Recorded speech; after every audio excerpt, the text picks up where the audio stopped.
We are Flake, Rose, and Spears, and we are supremely black, dropping content that matters. How y'all doing this week, fellas?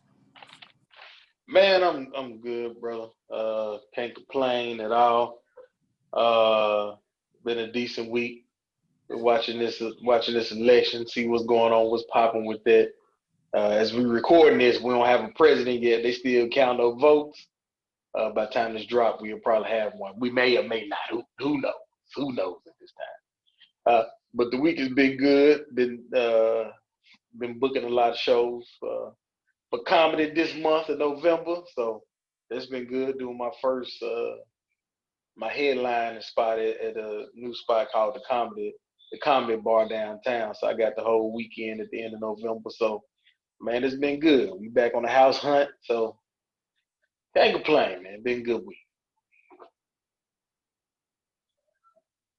Yeah, everything been good, man. Salute to you getting them comedy shows booked. If I'm definitely in the city, I gotta pop out to catch a couple of them, so I get me some laughs in. I'm pretty sure you're gonna mix in a bunch of some pandemic and a lot of this election, because this has been entertainment at its best. So I'm pretty sure you got some stuff that's pretty easy. It kind of sells itself. But it's been a chill week. I don't know about everybody else, but I've been finding myself just resting, man. Just kind of trying my best to disconnect from everything and just really just focusing on finishing out this year as strong as possible on a personal level.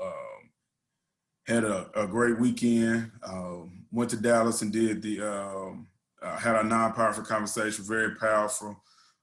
It's about Black men restoring, being relevant and being real, which could challenge you personally and professionally. As you can, as the conversation was going, you start to see that a lot of times us brothers and sisters may think that just because we found either professional success that relates to your neighborhood, and that doesn't always mean that. And I say that in the sense of a kid doesn't see you and says, I bet he has a six-figure job and a certain amount of degrees. They react to how you treat them and how you actually connect to them. So it's a very deep conversation, very much needed, which led to me being very, productive this week, especially from a personal sense, and being very intentional with a lot of stuff. But overall, great weekend.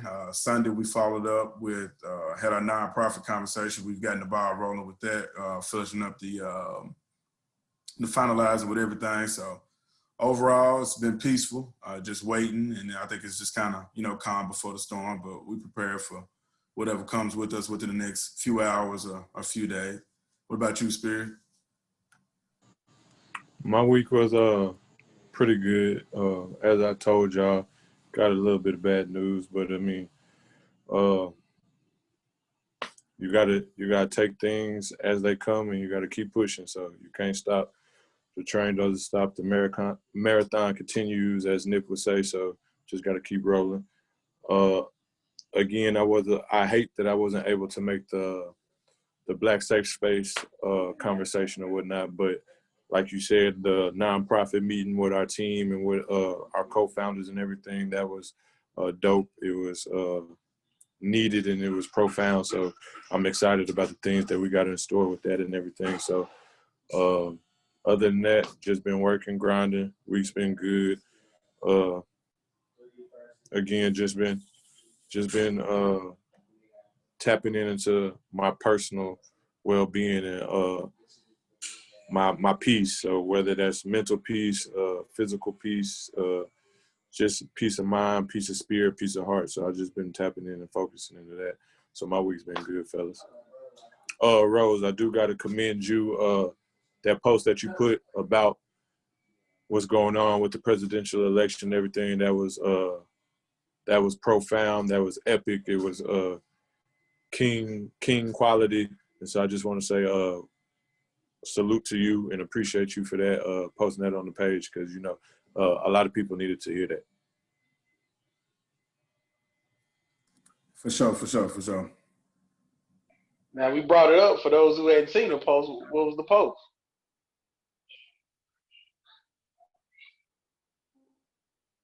What was the post about? Oh, okay, I got you. I don't know if you was asking me or Spirits, but more or less it's just making sure that no matter what this election turns out, we cannot lose focus on what our ultimate goal should be, which is, unity amongst our people, Black people, melanated people, however you would like to reference yourself. But that's ultimately the goal. I think every day that you wake up, you see your version of your president in the mirror, and you have to connect with other like minds that are going to continue along that path. I think a lot with this, election has shown the division within the United States, which we've already known has already been there, but we can't allow, just every 4 years that we get so caught up in who's elected and who's not, and focus on, voting locally like we've talked about, and really uniting with people that have the same goals and objectives of you on the ground level, and not just looking at a presidential election.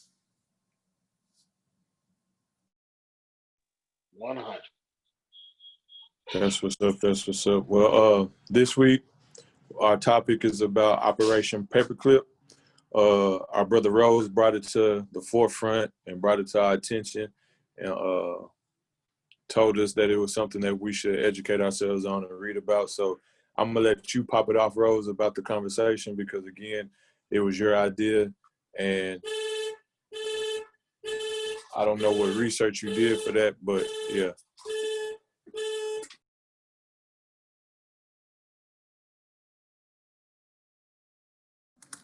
Okay, yeah, I was actually looking at another brother that I follow, and shout out to him. He actually has a podcast. It's a Big Facts podcast. So it had kind of led to him in mentioning a few things that a lot of times we look into, I guess, how America can be perceived and some of the practices that may go on that a lot of people aren't aware of. And not to get into anything that's like conspiracy theories, but I thought it was just very intriguing with the Operation Paperclip to kind of look into who America decided to join forces with to lead, I guess, this scientific experiment. And so I don't want to share too much into it now, because I know we'll cover within some of the topics and some of the questions that may come about. But it was a very interesting, because I had never heard of it. So again, shout out to the brother that has the Big Facts podcast. You can see that on YouTube. He goes live pretty often and has pretty much a show and a call-in line where you could support him on his Patreon and things like that. But very interesting topic, I must say. So as we get into it, I think that will really get some people's minds churning and doing some of their own research themselves. But as we get into it, I don't know if Flake or Spears wants to discuss of like what were some of your overall thoughts about the Operation Paperclip. Well, I was speaking of that in that YouTube podcast you watched. I was introduced to Operation Paperclip by a show on Amazon Prime called I think it's called Hunters or The Hunters with Al Pacino, which I think, which to me, I didn't know what it was about. I like Al Pacino, so I'm gonna watch it, which was a pretty interesting show. And they don't go deep into the past stuff, but they kind of scrape over it, and they show you some of the dark sides. My original thoughts was it's very disgusting that America had basically saved people. They killed millions and millions of Jews for the sake of science, which was insane to me that you would use these people. And I'm not even gonna understand why they chose these people. But I can see them like, okay, if you did this study on actual human beings, well, we gonna bring you over here and give you a clean slate and use what you discovered as scientific cause for us to hire you to do whatever. But it's very sad, disheartening, it's disgusting. Am I surprised? No, I'm not surprised. America has a lot of hidden secrets. It's amazing to me that this happened right after World War II, and it really didn't leak into the 1990s when people really got to talking about it. So your next door neighbor could have been possibly a former, well, not your next door neighbor, but somebody you seen at the store could have been a former Nazi member that helped kill thousands of Jews and walking around scot-free for with a good job and everything on the sake of science, because America was so disgusting on being trying to beat Russia to the moon or whatever else we was trying to make it seem like America's being the smartest country in the United States. You know, I mean, the smartest country in the world. I said United States, Lord have mercy. Trying to hold their power. So it's very dark. It's very dark and evil, and United States got blood on their hands a lot of different ways, a whole lot of different ways. Some of this stuff I read about was like, this kind of reminds me of slavery in a way. So, yeah. So that's my initial thoughts before we get deep into it. Cool. What about yours, Spears? What was your thoughts on it? Mine were the same. The one thing that I would say that I disagree, or I can't say disagree, but differ from Flake's perception or ideology about it is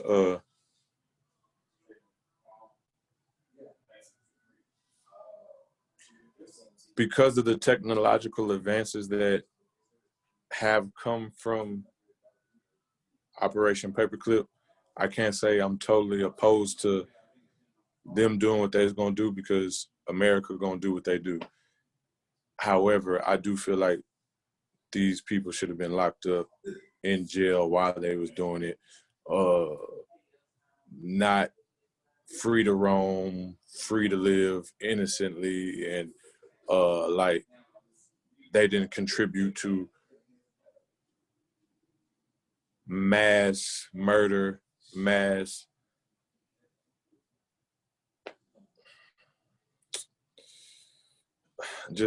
atrocities, and the annihilation or the attempt to annihilate a whole group of people. And so as I do understand, you know, it was a competition between the Soviet Union, which is Russia, and America. And it wasn't just about flying to the moon or a rocket. It was about nuclear war, nuclear advances too. So I do get you don't want to be the one who left out, especially in that time when nuclear weapons was the main topic or the main thing being discussed. Like it was real in them streets, as we say back then. However, I just don't feel like them people should have been free, given homes, given, like you said, Flake, great jobs for it. They should have been in the mud, in the slum, locked up, apprehended, and they should have been told, this is the only reason why you're alive, to help us to get to certain places. But I do think that without them, America wouldn't be what we call America. And I'm talking about as far as the good, not the evil, not the injustice, not the iniquities that we have, but the actual good and the research, the brilliance, the great things that have come from America, so to speak. I get where you're coming from on that one. I just kind of think it was, even though it's right after World War II, it was just very reminiscent as you compare the stories to what, you know, the Germans did, or the Nazis, excuse me, to the Jews, was very reminiscent to how America was discovered. And I just kind of put those two in correlation. It was just they came in and pretty much wiped out a group of people, and it was just based off of hate or pride or wanting power in a very destructive manner, and just mass genocide or killing people. It's just those two things were just so, both shouldn't have happened, but it did not shock me at all, because when you think about some of the stories from America's dark past of how closely related they are to other countries that have had the same things happen, and how we magnify certain things, but pick and choose of when and when not to accept how things actually played out. So I think those are very, very common, or very, you know, relatable to each other. But did anybody have, like, when you, Flake, I know you had stated it reminded you of slavery. How so? Well, not the entire thing, but it was a couple of things that remind me of slavery. Basically, with uh, Europeans once again being lazy and getting somebody else to do the job and taking credit for it. That's one thing for sure that happened, and what caused this to happen. Well, we see the work you've done. Now come over here and do the work for us, so we can take the credit under our flag, and we gonna give you a whole new name. And we gonna say you was German, but you U.S. born kind of type deal. These people just popped up out of nowhere and was given green cards, was given social security numbers, this, that, and the other, and the European Americans took advantage of this as we're gonna take credit for the work they done. Well, we're gonna say you done it, but of course we're gonna take the credit under our brand of being NASA. Another thing that kind of that reminded me of slavery was there was a guy named Otto Ambros that was also a Nazi German. He was locked up. This is so crazy. He was locked up and convicted of genocide. They went over and freed the man, brought him over to let him work for the United States. Like, he was locked up due to this, of killing hundreds and thousands of people. They let this man free, brought him over, and when he got out, and the part that reminded me of slavery, when he got out, they gave him his money back and they gave him his land back on top of that. The money and land he got, he either stolen from Jewish people or either he killed them and kept their land. That's what they did. They pillaged and raped these people and kept their money and their land. When they freed him from jail, he was able to get that land and that money back. And it reminded me of slavery because when you got all these plantations around that was worked on by slaves, when they freed the slaves, those plantation owners were able to keep their land and able to pass it down from generation to generation, just like these Nazis was able to do when they got them out of jail and they came over to America, or some escaped to, I think it was Venezuela also. And they was able to keep this land and pass it down from generation to generation, land that they killed and murdered people and raped people for, and money. Blood, money, and land passed down from generation to generation, keeping their family rich off the wrong they done and being convicted of the wrong they done. Gotcha, and I completely understand where you're coming from with that. Now, another, it was a controversial topic that he stated when he was mentioning the paperclip, and he didn't go completely into it because it wasn't what it was about. He just really wanted to check the mindset of a lot of people, how it ties into like the Nick Cannon situation when people state of how evil Jewish people could be perceived, right?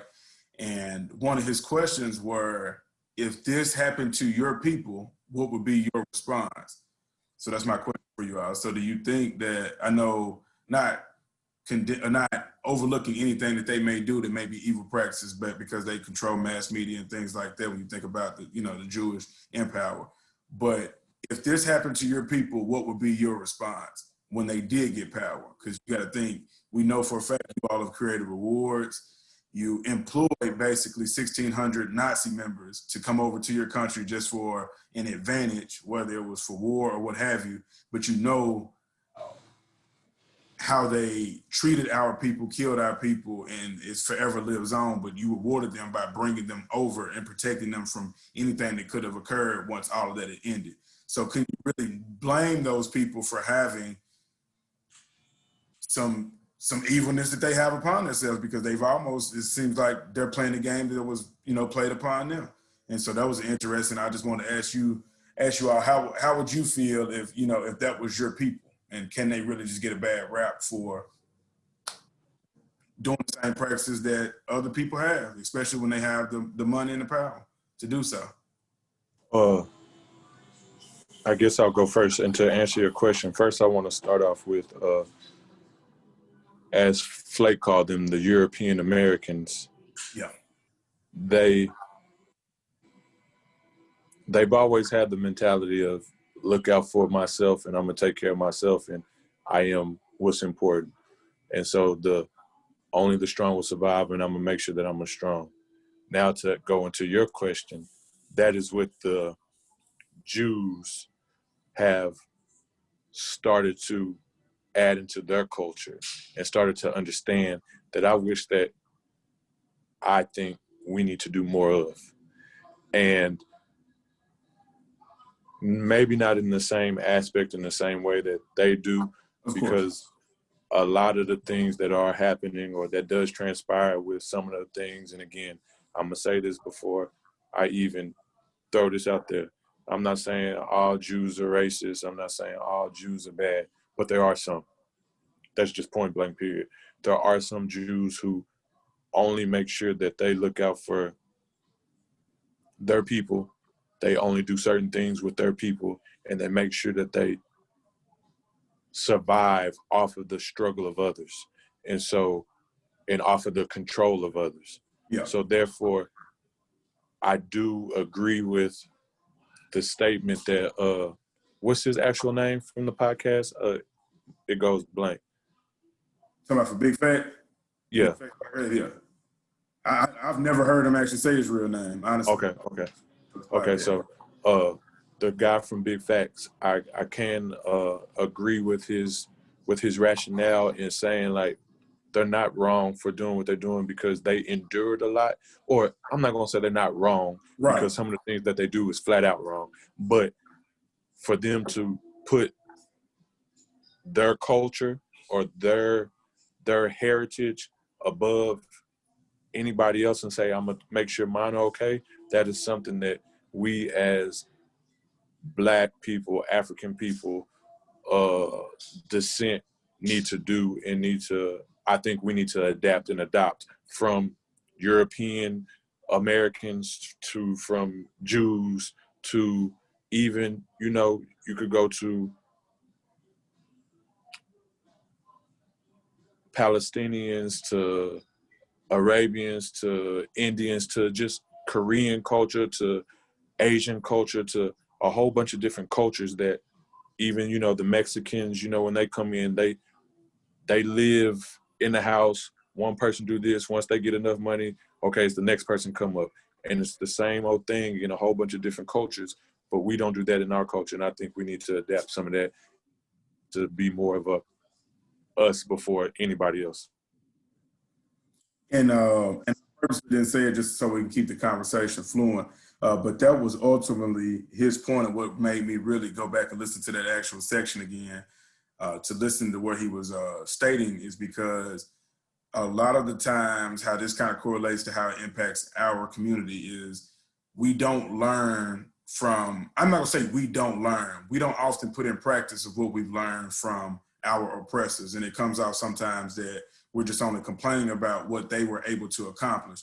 Now, we know for a fact, Black people are very loving, very caring, and always see things from like a hope side of it, and very optimistic, which I really love about our culture. But I think this why it hit home to me is because we're so quick to judge what other people have done, and we don't have to take their ill will and try to harm anyone in an intent, because we've never held anybody in bondage, never tried to mass genocide people. And I'm not saying everybody that's our skin is always right. There's bad apples in every ethnicity, right? And in every culture. But what I really learned from it is when I was watching it was that if we started, like you were saying, implementing a lot of the things that people have done that had the power over us, and was like, okay, cool, we went through that, but now how do we get past it? Because we can't change that time, right? And it's not forgetting, and it's okay to forgive. However, we still need to be that intentional when we start doing things for ourselves, because then you have to realize, like, Jewish people could have complained the entire time, but when they got into power, you see how they control. Now, whether you agree with it or not, that's not what we're here to debate. It's more or less of when they got the chance to unify, did they? And when they unified, what does it look like for them now? And for the ones that are doing good things, I met some people that were Jewish in Orlando and had a lot of great things that were going on within their community. I also met some when I traveled to Miami, a lot of good things that are going on to their community. So we can't put everybody in the bucket and say all Jewish people are evil. But I will say this, when you ask them about when they realized they had to power, they knew it started within themselves and within their culture. So when you go to those different cities and you see a huge Jewish community, you see everything that represents them because they're so proud of where they came from, and now this is where they're at. And that's what I got from it. And I do want to add one more thing, though, just so we're clear and our listeners and supporters understand. We're not saying that they have it the same as we, because they got reparations. We haven't got reparations. They also are still the same skin tone as others, and we know our plight is a whole lot harder, tougher, and rougher, and more fierce than anybody else's plight out there. And I'm not ashamed to say that, and I don't care if people say the Holocaust was worse than slavery. You got me fucked up if you believe that. However, we do want to say that they did do something as a people that we should possibly adopt and implement within our community and culture. But we do understand very clearly that they got certain things that we still have not been afforded or privileged to have, and that's because of the skin tone and because the overall hate for our color of people in general. So I just wanted to make that clear. Yep. Agreed. And, even with them getting reparations, I kind of, as I watched a few things and as we're doing the research for it, I found myself just going into it more personally and disconnecting the money part of it and really getting what his message was. It was like, because, majority of the people that probably watch his podcast are minorities, right? But for him to say that he's researched deeply of Operation Paperclip and where it shifted his mindset, it should make you realize that no matter what, some people are just going to do whatever to get an advantage. Now, whether they're doing it for the wrong reasons, that's upon them. However, if you're moving in a righteous way, if we're taking that same approach to being intentional with positive things, we're going to get the same outcome. And it really it shifts your mind from being so focused on the oppressor and start focusing on the people that are closer to you. But more importantly, who's your inner you? What are you really doing it for? And that's what I got out of it. Flake, what was what's your thoughts or your answer to that question? Repeat the question one more time. I was listening, but I got to think about other stuff also. No, you're good. He has stated on the podcast, and it was very controversial that because a lot of people give flack to Jewish people saying, they group them just like they would say all black people are ignorant or evil or violent. Oh yeah, I got you. You can stop right there. I'll move it now. Yeah. But no, we definitely can't say that all Jewish people are evil. We can't say that all of them are stingy and don't help out. It is Jewish people out there that lend a helping hand. I do agree though that we need to implement some of the practice they have when they got their money and their reparations able to be empowered. They start looking out for everybody else. I mean, not looking out for everybody else, looking out for themselves. Basically, is what happened. And so I mean, to be honest with you, I can't fault them. I can't fault them at all. Look, if like Dave Chappelle skit, the black folks got their reparations, all the black folks was looking at European American, the white folks saying, y'all hide y'all money. Broke people is around, you know what I'm saying? So I ain't gonna say it'd be exactly like that because there was a comedy skit, but however, black folks was looking out for black folks at that point in time. They said what they say, FUBU had skyrocketed to the stock market, you know what I'm saying? So if we ever get to that power, that's what I expect. I expect all our black-owned clothing lines to skyrocket on the stock market. All our black-owned anything we got black-owned, I expect it to skyrocket. I expect slutty vegan in Atlanta, not just be in Atlanta. I expect slutty vegan to be in every 50 states like McDonald's. You know what I'm saying? So just give an example of one. And that's what I expect, that we look out for each other. Like if I blow up, get Kevin Hart level in comedy game, I'm gonna look out for some other comedians my color to bring up, just like he got the Plastic Cup Boys. I don't know, might be the Scooter Game Boys comedy. I don't know, just whatever. So so I can't be mad at them. Now, some of them do some crazy stuff. Yeah, some of them do some crazy stuff. And what make it even crazy is some of them are claim Jewish and you don't even practice the religion for it. So, you're not born Jewish. Jewish is actually a culture and a religion and a way of living.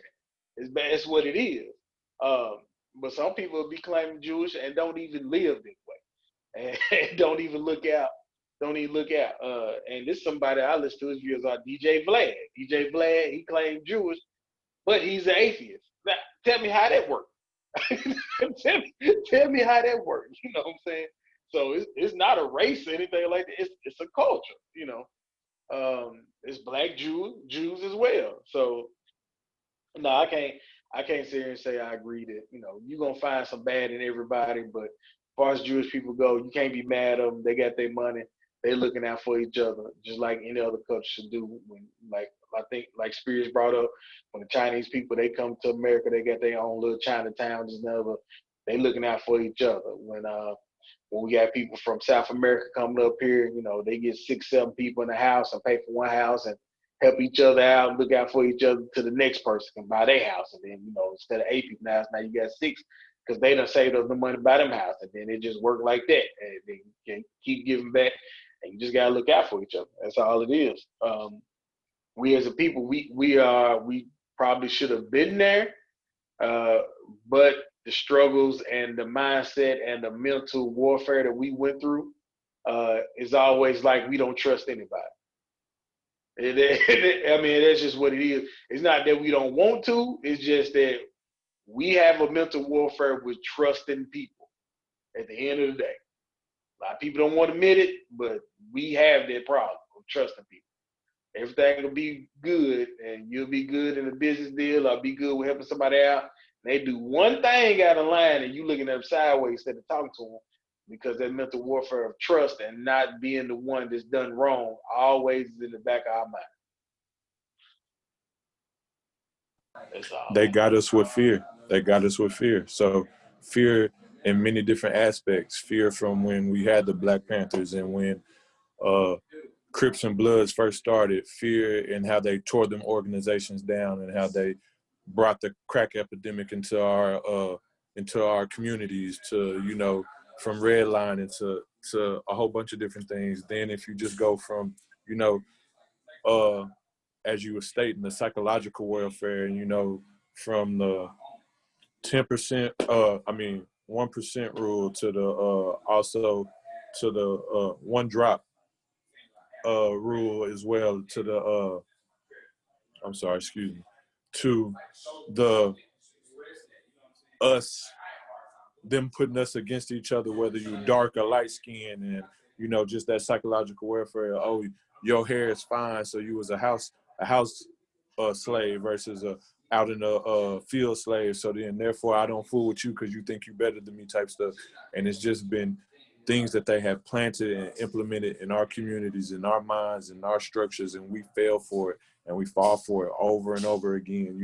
Still from Section 8, and I know it has its privileges and it really helps some people and is really detrimental and impactful to some people, but that is something that is really set up to break up our home, to kill our Black families and everything like that, and to set us apart. So it's just a whole bunch of different things that we had to endure that no other culture, community, race, ethnicity, creed has ever really had to deal with. But again, we have to take ownership for some of the things that we take part in, like Rose preach all the time, and stop trauma bonding and start doing more to say we're going to stop falling for the same trick that they give us year after year, month after month, day after day.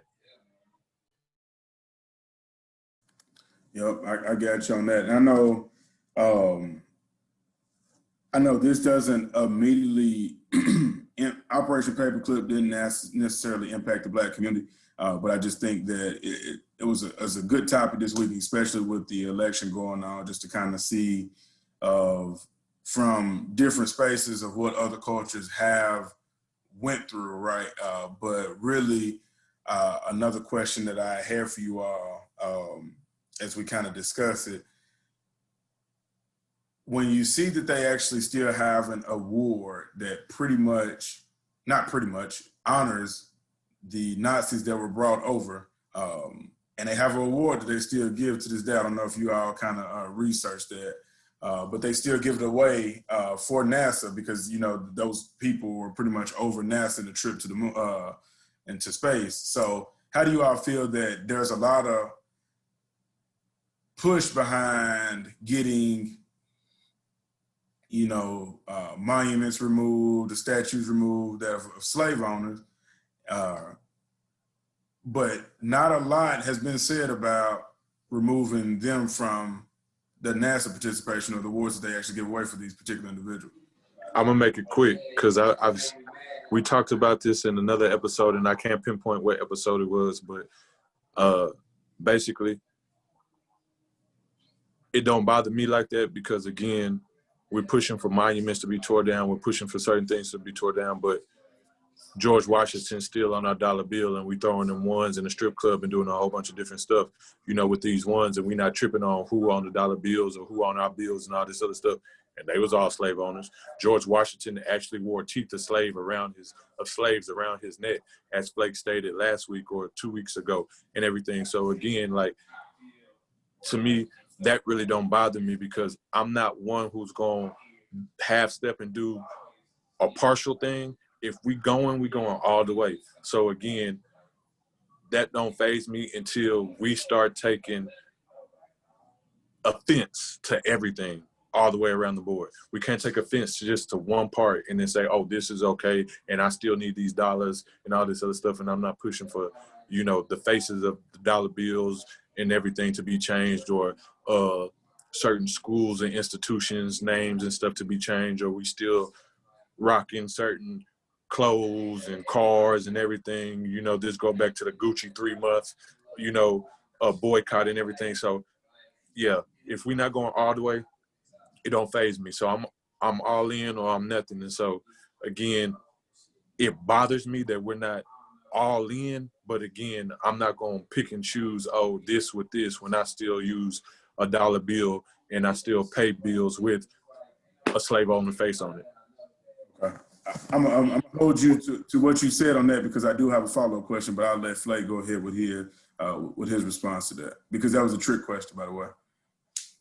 Well, it was a fight to get certain presidents removed from dollar bills. That's when they tricked us with, we gonna give you the Harriet Tubman bill, at which to this day still has never happened. So it was a push for getting that change as well. But I mean, I pay my bills with it. It was a push. It was a push to get changed. And that's when they said, I know it was a push. I know it was a push, but you can't really say it's a push if you give up. You can't say it's a push if you give up and nothing was accomplished. Yeah, that's what I'm saying. That's why I said they said they were gonna give us Harriet Tubman, and then everybody got quiet and left it alone. And then we still ain't got Harriet Tubman, and it ain't been brought back up since. So how hard were we pushing? Not hard at all.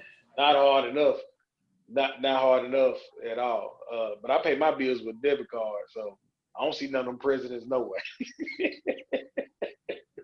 But to that award, I feel like it was disgusting. I did a research and found that out. His name is Kurt. I think it's Kurt DeBus or Kurt DeBoy, whatever his name is. Kurt DeBus Award down at NASA, which is actually a huge award, and it's actually it's the National Space Club in Florida. Which when I seen that, I said, well, Florida gonna be Florida. Florida always gonna be Florida, regardless. And they give it for the achievements and contributions to aerospace efforts in Florida, which I feel like was pretty disgusting. This man was known Nazi killer, and he was able to work for NASA from 1962 to 1974, was able to retire with good money on Cocoa Beach and never be bothered again, which was insane to me. Now, I also did some further research where they actually asked them last year, was it last year or the year before last, about why do they keep giving this award? And they was like, well, he gave so much effort to, NASA, this, that, and the other. And they said, but he was a former Nazi that killed Jewish people. So why do you keep giving this award? And they didn't have an answer. They said, you know what? Nobody's never asked us that. And they knew he was, but it's the fact that nobody asked about it or pushed for it is the reason why they keep giving this award out each and every year. It's a slap not only to Jewish people, it's a slap to all people in the United States of America every year that they give this award out, and people just keep taking this award. I don't know if they know the history or not, but if you know the history of the award, you shouldn't even want that award. So I'm here to say, fuck NASA. I don't think we really made it to the moon, because if science say there's no wind in space, then how the hell the flag was flying freely in space? Your little channel that you got, where you're showing, the Earth and all that. We all know that shit there is Photoshop. They was the first Photoshop. They was the first Instagram. NASA was. Still to this day, you can show me a full picture of Mars, but I ain't seen a full picture of the Earth, not one time yet in this full clarity. So fuck NASA. Y'all out there looking at stars and saying, oh, that's an Earth-like planet. It's 50 billion light years away. Well, how the hell do you know? How do you out here taking a strange guess and getting people hyped up? So fuck NASA. Yeah. Yeah, I definitely thought it was very disheartening. And as you look at the pictures, you'll see the dueling scars that all of the Germans had, which is kind of what they did for kind of like the initiation process of kind of like, if you didn't have one of these, you wasn't one of us type of things. And there were several people within that picture when he was. That was one. It was like if you was in a gang and got shot, how everybody respect you. Because Yeah. that was one of them dueling scars. Like you do the duel to win, but if you got scarred up, they would take They would take a horsehair and put it in there to make it bigger than what it was. So you was really some big gangster if you got lost a duel and got slashed in the face like a buster. I don't even understand that. Yeah, and you can see him with JFK and some other people in the pictures, and you'll see the obvious scar on a lot of those people's faces that was in that picture with him. But the reason why I was saying that was a trick question is because another thing that he had stated was that they don't even focus on. He was like, maybe if Black people had gotten the reparations, they would look at it the same way and wouldn't even be focused on it. But he was like, they're not in a public outcry to get their removed. And if it did, it didn't go public. And if it didn't go public, why did America try to still hide it? Because it's their dirty little secret, one of many, right? However, it was their overall perception is we have people that are going to move in the right way, but the people that still have that same power can move around, whatever advantage they get, they're going to make sure they rub it right in your face exactly the same way you're doing with this reward that you're still giving out in 2020. So he was just like, sometimes you just have to realize that it's casualties every war. You just got to figure out what side you're going to be on when you fight. But when you fight, it's either all in or nothing. And so that's just how the Jewish people look at it, because we haven't heard a public outcry. If it did, it didn't go public. But we know for a fact, anytime that particular community gets a chance to flex their power, they definitely doing that and not asking any questions. So that is a tricky one. That is a tricky one. So that made me think, like, we gonna keep these monuments up of these slave owners that they keep, but we gonna give y'all reparations. It's kind of like, if we give y'all reparations, y'all gotta let us keep these statues and stuff up.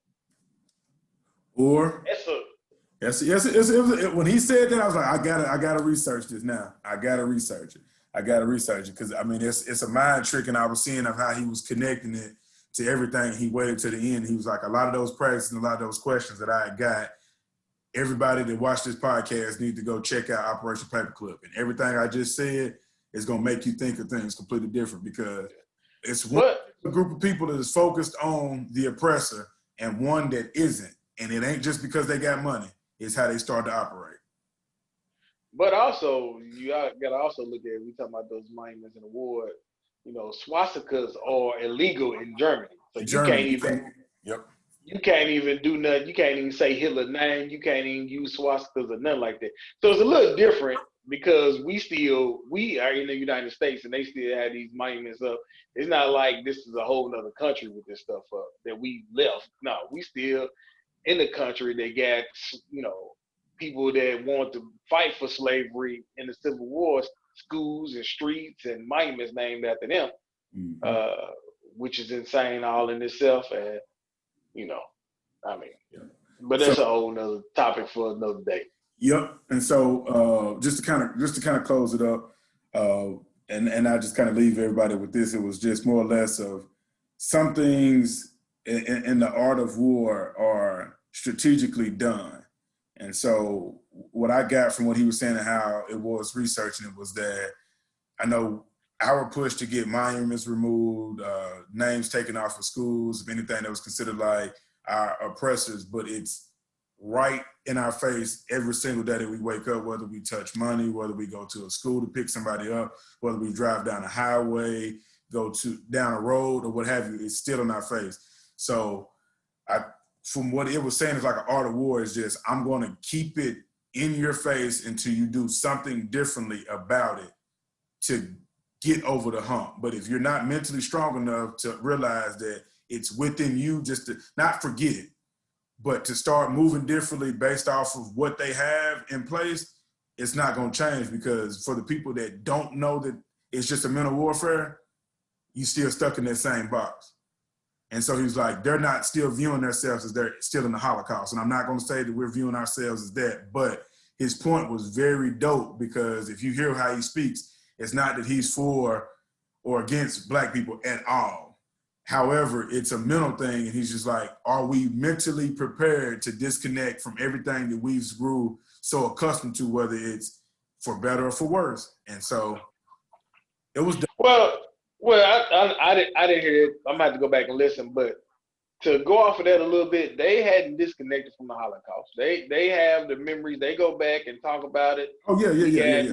Movies and everything else about it. So they hadn't forgot about it just because they got reparations or whatnot. It's just it might ease it up some because you got reparations. You feel like, okay, these group of people apologize, this, that, and other. I mean, as Black people, that's all we asking for. Give us. Pay us what we owe and let us go from there. And Black people, I believe all Black people agree, give us on that. And we'll leave y'all like we really just give us and quit stepping on our neck even every time we try to build ourselves up from the bootstrap. But I mean, like I said, like Spirit said earlier, we're not gonna say that the Jews didn't have a tough time or whatever, but it's not like they gave them reparations and kept on stepping on their neck on top of that. You know, it's not like you build a community and then they got the army dropping bombs in their community to blow up what you just built, or going and raiding a whole city, town, a community that you built up with your own hospital, bus system, school system, this, that, and the other, and say, here, start all over. It's like, as soon as we get out the blocks, it's like, oh, y'all done went too far. Let's just go ahead and shove this down overnight and drop bombs and raid it and take it over.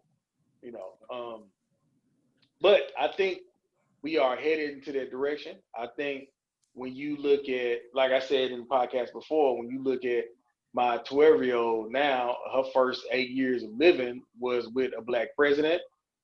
Everything go well, there's going to be a Black vice president. And regardless if you like either one of those individuals, well, as a child, when you see that, it's ingrained in your mind that I have the power to do these things and make changes, you know. So I think we head in the right direction, and there's going to be some changes coming, and that's why people still trying to stay on our neck as of right now. And this might be controversial, but I really don't care. When you look at most of the money in the world, it's all in one people's pocket. And they're not doing nothing for our plight or to help us or to benefit anything outside of themselves. So again, if you stand by in silence when things are happening, you are just as bad as the people who are actually carrying out the atrocity or the injustice. So, I mean, some of them people ain't no different than the European Americans to me. And that's just point blank period. I mean, I'm gonna say this. I wouldn't take what you said controversial, but I would leave it at this. that's across the board, because it's even some of our same people that will take us down the ringer, and we have a subject that we'll talk about in regards to that. So of course, if you sit back in silence, then that's just as powerful as the people that are attempting to oppress. But that goes across the board, though. That's not just any particular group of people, right? Because but what his ultimate goal was, and bringing it up, was if we spend $1.6 trillion a year, right, we don't have to spend money in certain areas that we choose to. However, we choose to do so. So the reason why he said it, and the reason why he was thinking that, okay, when you look at it, it's gonna make sense of what I'm talking about. But if we spend that much money a year, like Flake was saying, and I let it go, that I think we will get there. We're there because we are the most important part to politics, because we spend the most outside of our community.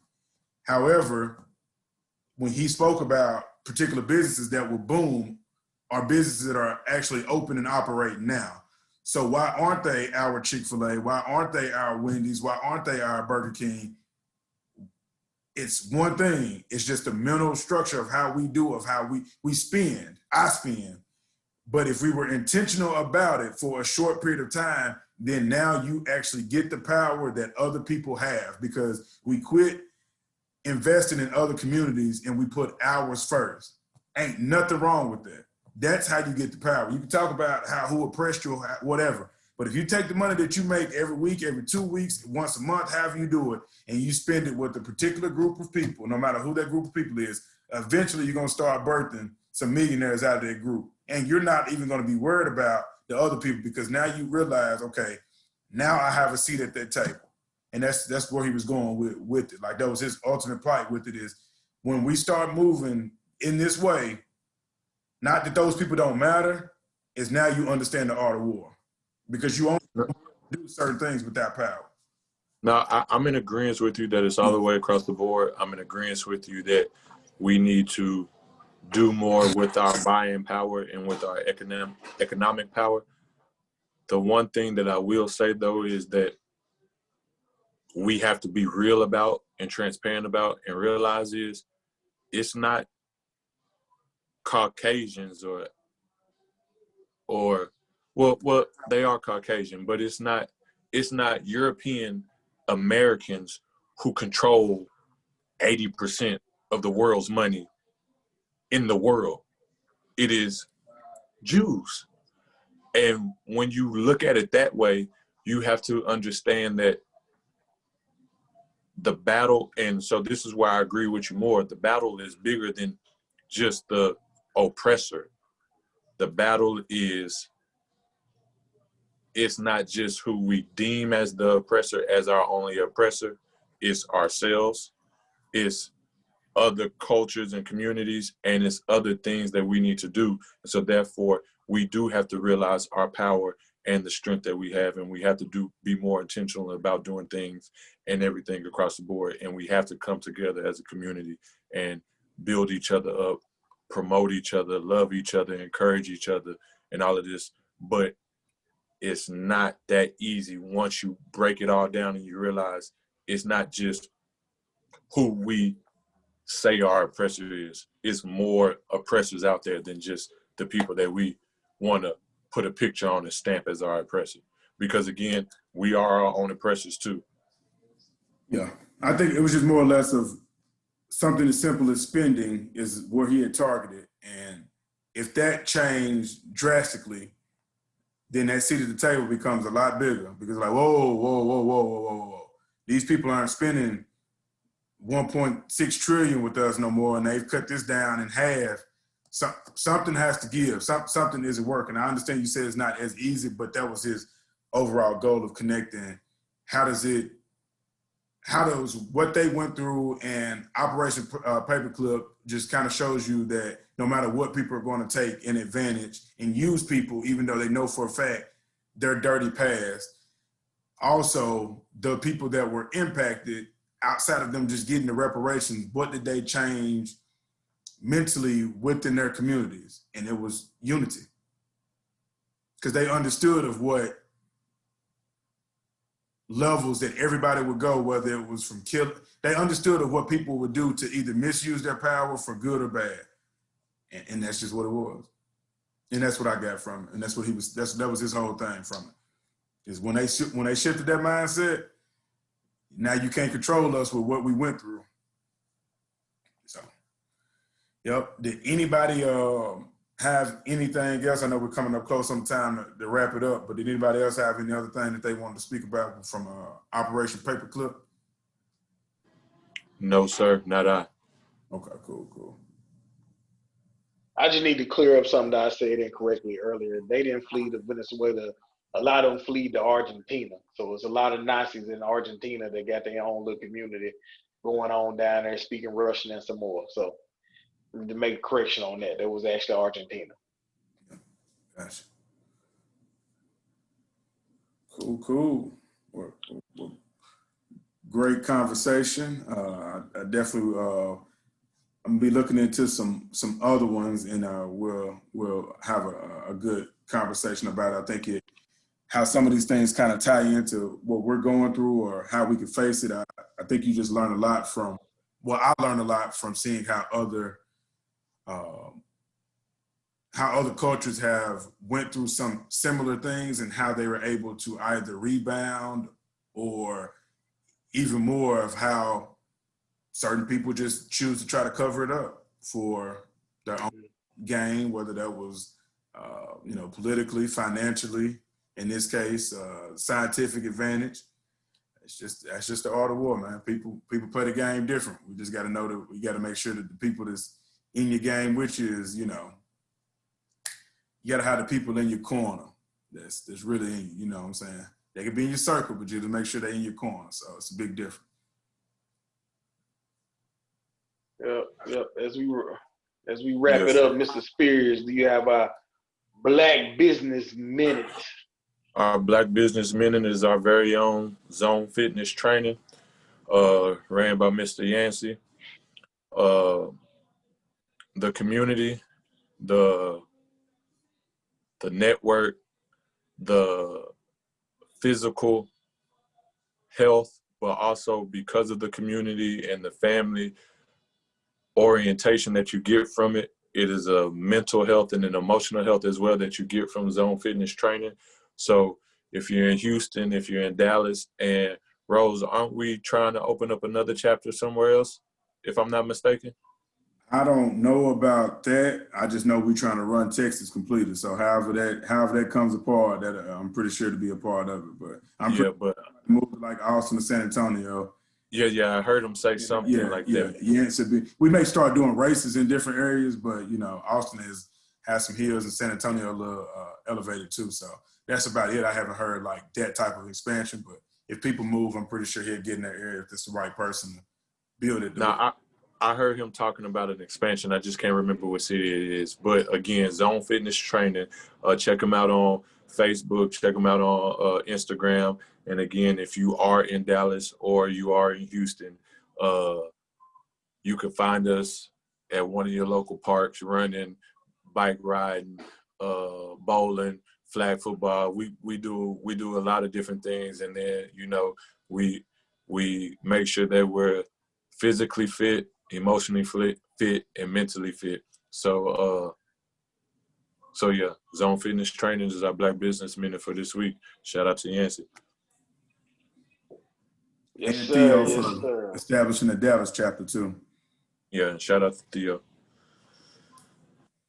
Our supremely Black person of the week, I definitely should have gave this person they roses well in advance. Probably should have been one of the first people, and that's Miss Marla Gibbs, the actress. Marla Gibbs, everybody know Marla Gibbs from 227 to moving on up to the Jeffersons and all that good stuff. So I like to give a big shout out to Miss Marla Gibbs. She was born in Chicago in 1931 under the name of Margaret Teresa Bradley. She has been in over 30 films, over 50 television shows. I didn't know she co-produced a later series of the Jeffersons in 227. She co-produced some of those shows. She has been awarded 7 NAACP awards as well. So I want to give that big shout out to Miss Marla Gibbs from Chicago, Illinois, who is, some people question if she's still alive. Yes, Marla Gibbs is still alive. She's 89 years old, and she was on the episode, and she's still acting to this day. She was on the episode of what's that Tracy Morgan show? OG. She was on the episode of OG quoting Big and Small. So, and it made me laugh so hard. But we give our award Supremely Black Person of the Week to Miss Marla Gibbs, a true legend in her time, and should never be forgotten. And I hope to see her in plenty of other works. And Lord, pray for her health to keep up, so I can keep seeing her act some more, because she is a true queen and is super hilarious on that TV screen. I remember my grandma used to watch 227 all the time. We still watch when I go sleep, the TV on, and this live will be on the Jeffersons. It's definitely on the Jeffersons Saturday morning when we up cleaning up and stuff. So big shout out to Marla Gibbs.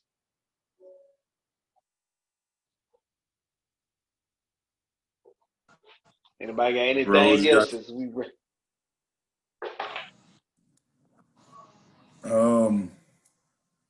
Plot, plan, strategize, and mobilize. That's all. That's it. If you know, you know. all right. I'm just gonna leave y'all with y'all are love, y'all are special, y'all are somebody. So thank y'all. And like I said on the post not too long ago on Facebook, no matter who win this election, black folks, we still got a lot of work to do. I don't care who in office. We got to continue to work, continue to push the envelope, and continue to work. All right. With that being said, all my queens, put your crown on, let them know you are a queen. Tilt that thing to the side, and all my kings out there, put your crown on, tilt that thing to the side, let them know you are a king and not 3/5 of anything. We are Supremely Black Podcast, and we out.